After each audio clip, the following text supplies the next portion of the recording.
Welcome back to this week's episode of Raider Sports Radio NBA Edition. I'm Hudson Ridley alongside Marcus Schultze. A sad week this week in the NBA. We lost one of the all-time greats, one of the all-time legends. Kobe Bryant passed away Sunday morning in a helicopter crash in Calabasas, California. Very, very unfortunate. I mean, just a sad ending. He was not only an amazing basketball player, but an amazing father. His daughter Gianna also passed away along with 7 others in the helicopter. Gianna, if you do not know, was supposed to carry on the legacy of Kobe. She wanted to play in the WNBA. Just a very, very unfortunate thing. With that, we're going to move on to our favorite Kobe memories. Marcus, do you have a favorite Kobe memory you want to share? I've got my favorites and least favorites. Mm-hmm. I think my favorite, though, is, nobody's going to end their career like Kobe Bryant ended his. You see, Michael Jordan, he ended his career on the Wizards, and falling off, if you will. He was a great player and whatever, but, man, he didn't drop 61 points. That's for sure. That's true. Yeah, to be going off of that, I'd say I'd have to put my favorite Kobe memory as when I was watching Kobe's retirement. It was in the hallway of a hotel where they had a TV in the hallway. And I stood there watching it from the beginning of the game, and I wasn't really into basketball at the time.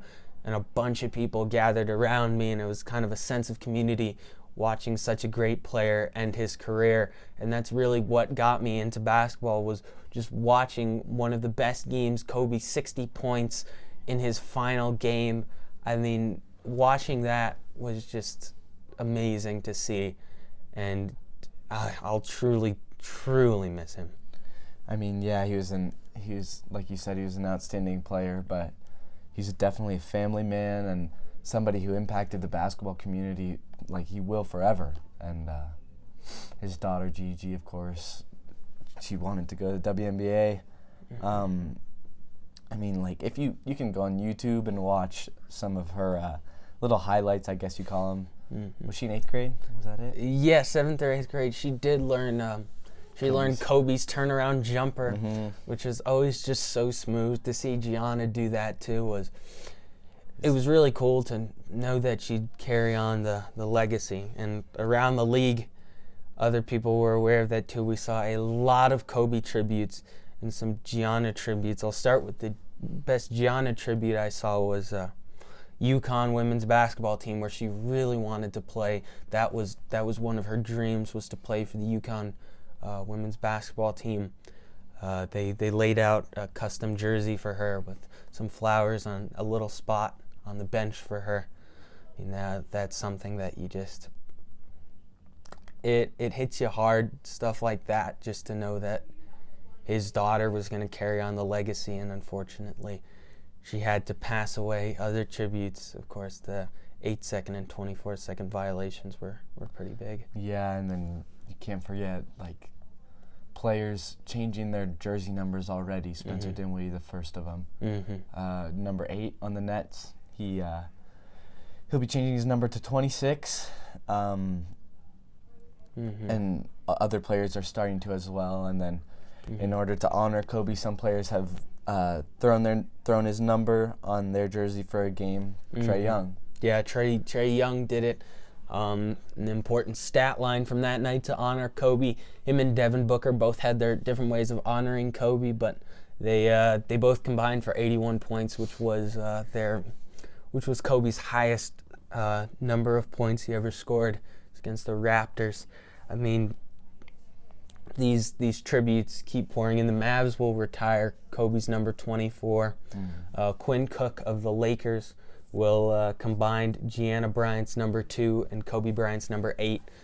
He will go from 4 to 28, so he will now be number 28 for the Lakers. Everybody changing their numbers. Big retirements. The 24-second and 8-second violations in each game have been a pretty big way to honor Kobe in his unfortunate, untimely passing. But yeah, this is really hurting not only the basketball community and the community of LA, but the worldwide community, because there are not a lot of deaths that you see like this that really impact you. I mean, not only in sports, but in music. Someone like Michael Jackson, when he died, this was kind of the level of it. And it's those type of people that you just don't think will ever die. Like, you know that they have to, but you just don't think they ever will. Yeah, it's these people that not only make an incredible difference in their area of work, like Michael Jackson made such a big difference in the music industry, and of course Kobe on the game of basketball, but it hits so heavy on everybody when these people make a difference in the world and all of a sudden they're gone. And Kobe Bryant, he introduced to the sports world a mentality that was unlike no other, and he was there day in and day out in the gym, first one there, first one to leave, or last one to leave. Played with multiple injuries.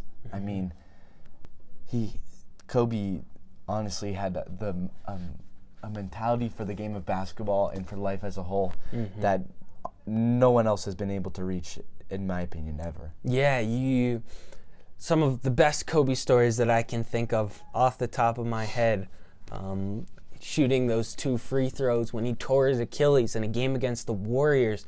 Unfortunately, he tore his Achilles when he was fouled, but he had to shoot the 2 foul shots.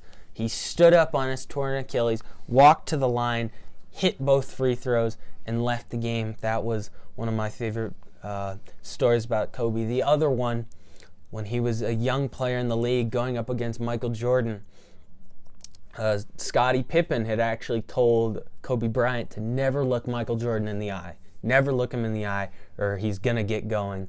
And all game long, all Kobe did was stare him in the eye. He locked him down, and in his post-game press conference, he said, he shouldn't look me in the eye either. That's one of my favorite Kobe memories. He brought that mentality of not only grit and grind, just hard work all day. He had hard work, he had flash, he was a great two-way player, he played great offense and great defense.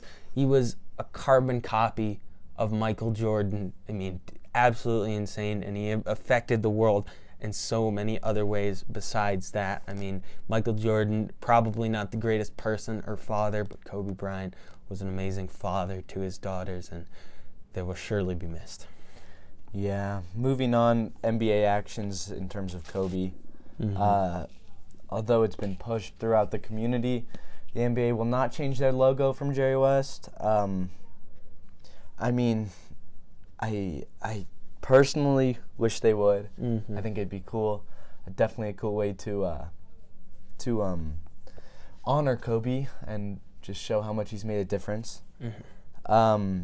I was talking with my mom about that this morning, who loves to watch basketball with my dad and I, and has been quite involved in the NBA, especially recently. And she asked me, she was like, what if Michael Jordan died tomorrow? Then people would want him to be on the logo.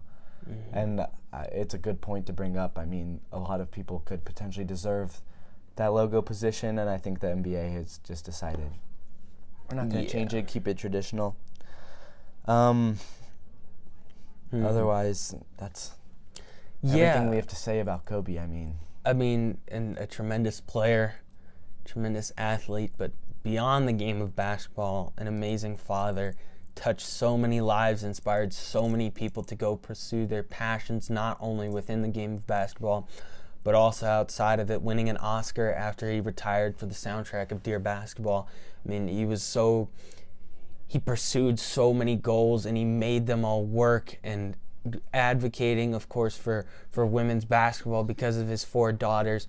He was heavily involved in the WNBA. Even the days before he died, he took his daughter to WNBA games. He was heavily involved, and it's just so sad to see his passing, such an untimely death, and this will rock the world for probably the rest of basketball's eternity, for sure. The rest of the NBA will never forget Kobe. Many tributes. The Mavs will, of course, retire his number, and we will probably see more teams retire either the number 8 or the number 24 in days to come. Moving on.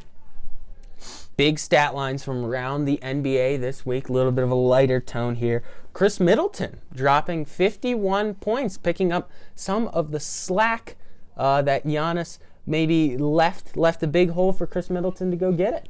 Yeah, the Bucks are on a 9-game win streak. 41-6 right now. That's a great record. Now they're on pace for, I think, 12 losses. So less than 12 losses. Yeah, even 10 or 11. Yeah, 10 or 11. They're honestly crushing it in the East. The Raptors are playing very well as well, with an 8-game win streak they're on. Yeah, people really thought they would suffer. I mean, losing Kawhi Leonard, of course, that driving force, but younger players like Pascal Siakam stepping up. He is now an all-star starter this year. One of the most amazing stories coming out of the G League, from first Senegal to New Mexico State, late first-round draft pick to the G League, working his way up to the NBA roster, dropping amazing games in the finals to push him up to this year where he's just had a career year. He's an all-star starter, and you can't forget about Fred VanVleet, another great story. I mean, he's been on fire recently, those two picking up the slack of where Kawhi Leonard left off. Yeah, I mean, when you put it in perspective, the Raptors are playing great, and especially recently. But even now they have 14 losses, and I don't think the Bucks are going to even get to 12 or 13. I mean, they pretty much have that 1 seed secured. Yeah, they do, which is crazy for how early it is. It reminds me of the Warriors a couple years ago. Oh yeah, with that massive early win streak. I mean, they were absolutely on fire. The Heat are actually next in the standings, and this is a team that people thought would not do well at all. The Miami Heat have pieced it together by using lesser-known players. They have a Rookie of the Year candidate, Kendrick Nunn, who was actually undrafted, then cut by the Warriors, finally got his shot with Miami. He's been amazing. Duncan Robinson, another one of those struggle guys that worked his way up to the league. Amazing story. He's a lights-out shooter. And then you have rookie Tyler Hero. He's also in the Rookie of the Year conversation. And who can forget about Bam Adebayo and Jimmy Butler? Adebayo, excuse me. Both of those players have been absolutely contributing heavily. Both of them are most likely all-stars this year. The Heat have come out of nowhere and surprised everybody. Yeah, the Heat are winning. The Heat are winning games that the Heat should be able to win. However, right now they're really struggling against top-tier teams. Like most recently, the Clippers and the Celtics. 2 losses on their record for that, but I mean, they're still playing outstanding for the East. Yeah, they're playing a high level of team basketball. They have good energy, good shooting, and I mean, that good energy could be somewhat contributed to the scene of Miami, but I mean, that energy that they play with, that teamwork, companionship that they have is absolutely amazing. Their camaraderie is very good. Moving over to the West, the Lakers are in first place, followed by the Clippers, and then the Jazz. Yeah. I mean, the Jazz are a real surprise team. We know they have a good amount of depth, trading for Mike Conley in the offseason. So now that backcourt of Conley and Mitchell, after the acquisition of Jordan Clarkson, they've been on fire. Rudy Gobert has been putting up solid stat lines all season long. He continues to do so. He's been great around the league. I mean, all these teams have been pretty much on fire.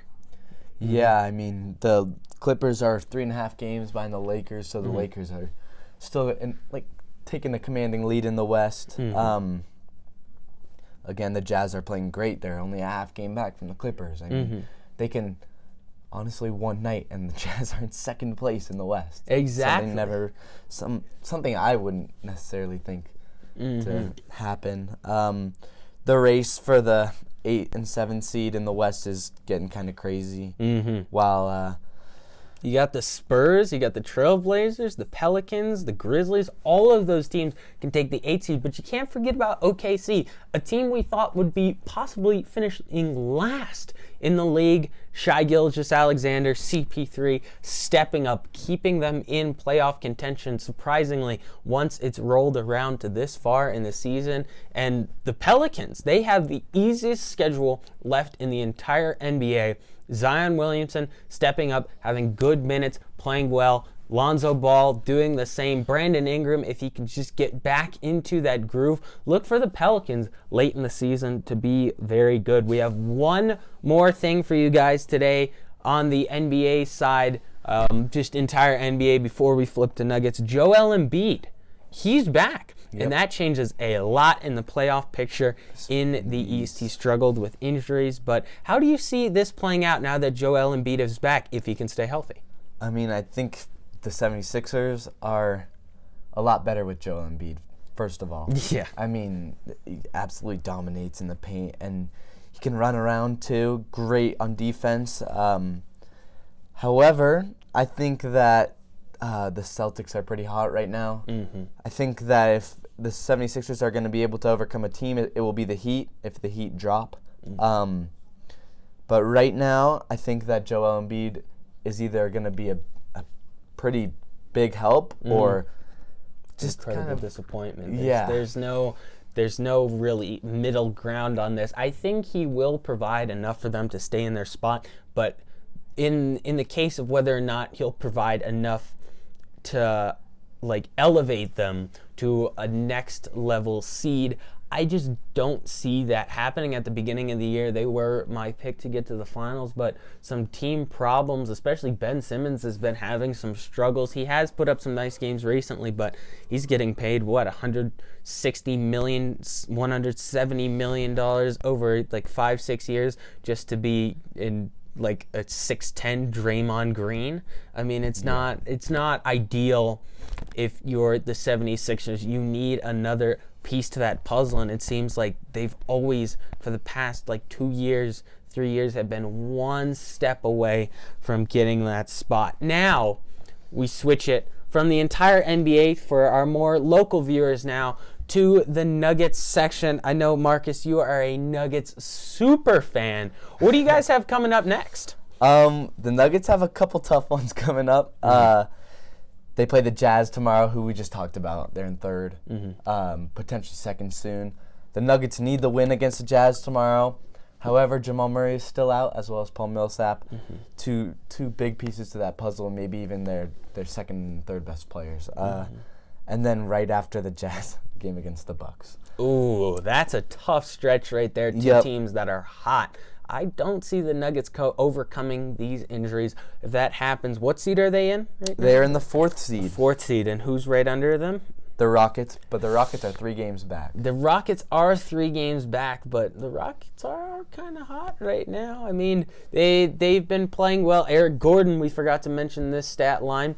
Eric Gordon had 50 points the other night in the absence of James Harden and Russell Westbrook. So I think it is now that we've kind of seen this from 3 players that have the ability to do this, 3 players that have taken a bunch of shots in one game for the Rockets, this kind of seems like their system of offense. Go to one player. If he's a little hot, just let him jack up a bunch of shots.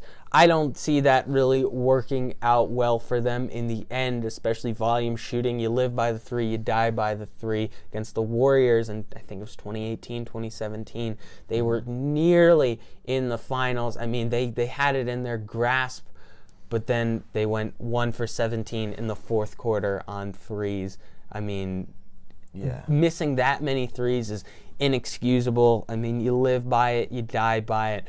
And it seems like this year, the Rockets with volume scoring, they may look good in the regular season, but it feels like they're going to die by the 3 eventually. Yeah, and the Nuggets just beat the Rockets 117-110, which puts them at 2-0 in that 3-game series. So have the upper that hand secures the advantage, tiebreaker if there is a tie in the end, which we've seen with the Nuggets and Rockets previously. But I mean, that's pretty big for the Nuggets because the Rockets, we know, are going to be able to contend later in the season even with more power and more intensity, especially as James Harden comes back and Yeah. warms up a little bit. Yeah, big stretch upcoming for the Nuggets. Look out for that. That is going to do it today. I'm Hudson Ridley and Marcus Schultze for Raider Sports Radio. A solemn day. Thank you for tuning in.